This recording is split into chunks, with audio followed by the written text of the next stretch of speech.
Are you ready for your Easter feast? Let me show you something fun. Turn an orange into a cute bunny. Find the stem of an orange. This will be the bunny's mouth. Make a horizontal card below it. Create a flat base. Take the slice you just cut off.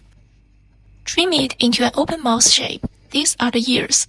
Use the leftover pieces, make a small tail. Make a small diagonal cut near the stem. Insert the ears.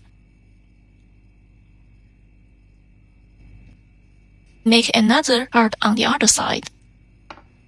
Attach the tail.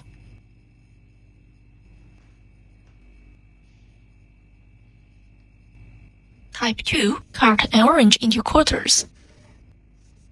Take one piece, trim the bottom, make a flat base. Separate the flesh from the peel. Do not cut all the way through. Leave 1/3 attached. Cut a long curved shape on the peel. Fold the peel inward, tuck it into the gap.